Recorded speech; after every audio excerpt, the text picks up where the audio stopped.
Bonjour Séverine. Bonjour Yves. Alors c'est un plaisir de te retrouver ici sur Data Center World Paris édition 2025. Rappelle-nous qui tu es.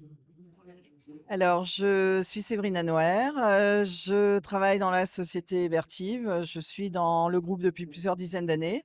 Je suis aujourd'hui responsable des comptes stratégiques régionaux sur la partie Europe du Sud, des comptes qui sont principalement des acteurs de colocation et de télécommunications.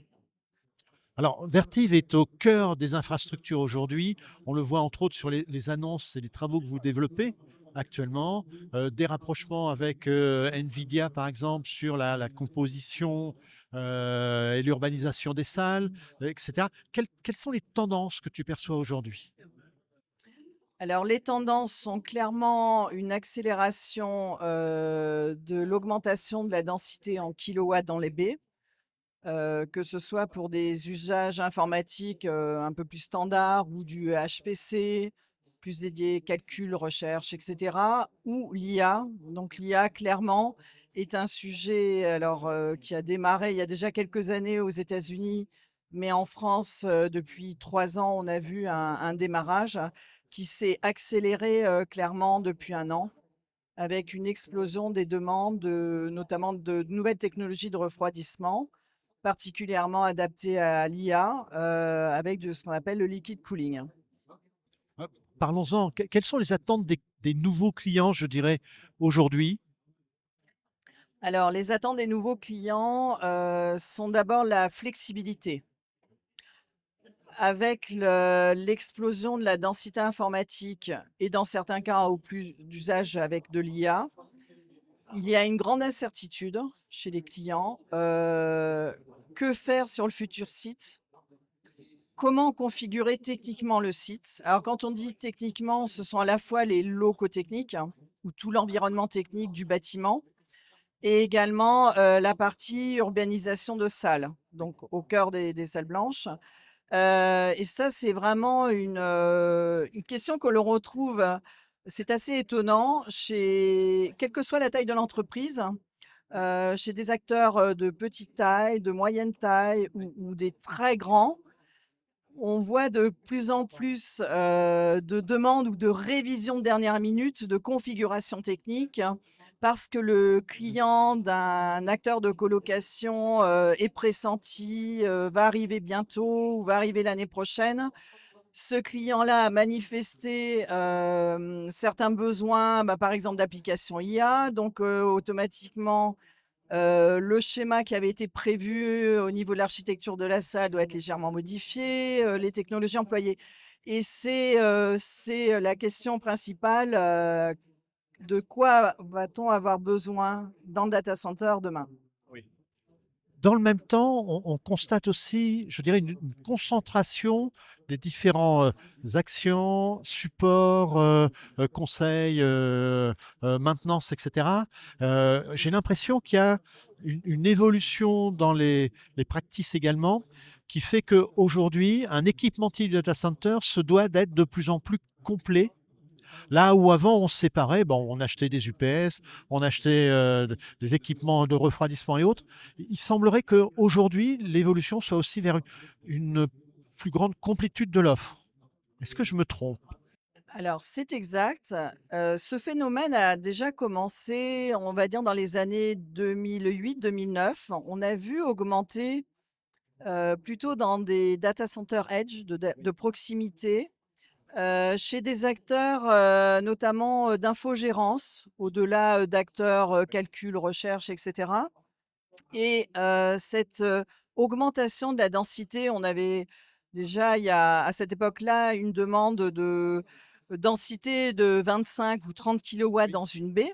Il fallait déjà revoir le système de refroidissement au plus près des baies. Déjà dans les baies, il y avait déjà des systèmes de liquid cooling un peu différents de ce qu'on propose aujourd'hui avec l'IA, mais qui s'en rapprochent fortement.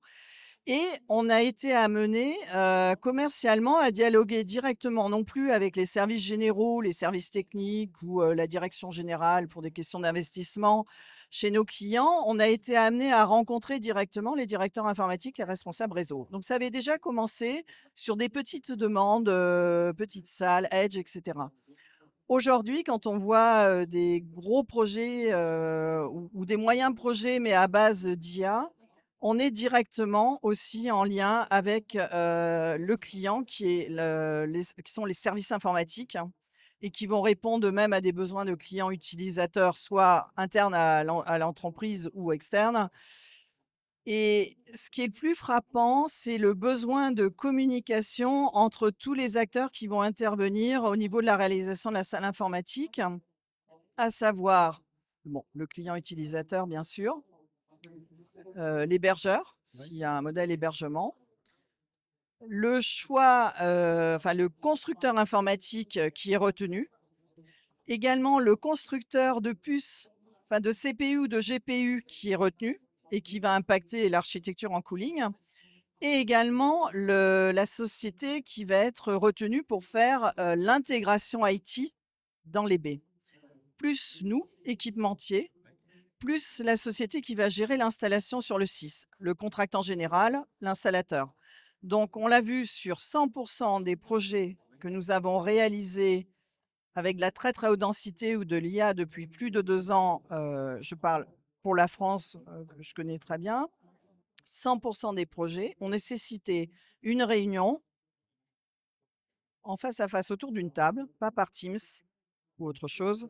Une réunion face à face avec les différents acteurs qui expliquaient ce qu'ils voulaient, leurs besoins, chacun expliquait ses contraintes, ses prérequis d'installation et à partir de là, on pouvait facilement consolider. Donc prérequis numéro un, la communication, voilà, D'accord. à tous les niveaux. OK. Alors peut-être pour terminer, une vision d'avenir peut-être? Alors, vision d'avenir, ce sujet est très intéressant parce qu'on entend à la fois, des espoirs, des attentes ou des inquiétudes, que ce soit l'explosion des données, un ralentissement, certains parlent d'effondrement. Je dirais qu'avec l'expérience qu'on a de Vertive, on pense qu'on est quand même encore dans une phase, assez, exponentielle, d'augmentation de demande des données, des consommations et cetera. Mais qui à un moment donné, où la limitation en ressources, notamment d'alimentation électrique, dans chaque pays, sur chaque continent et cetera, sur chaque région, va imposer à la fois aux pouvoirs, publics locaux et aux différents acteurs, soit ceux qui sont consommateurs, soit les utilisateurs finaux, comme vous et moi, dans nos applications chaque jour avec des smartphones et cetera. On va être amené à être un peu plus raisonnable, hein, et on va, au-delà du sujet de l'empreinte carbone et de notre planète, et cetera, déjà dans la problématique de l'alimentation électrique disponible, pour un pays, une zone donnée, on va devoir, peut-être faire des choix stratégiques et regarder ce qui est vraiment essentiel, pour nos vies futures et celles de nos enfants, et sur quoi il va peut-être falloir ralentir. Voilà. Jolie conclusion. Merci. Merci. Merci Yves.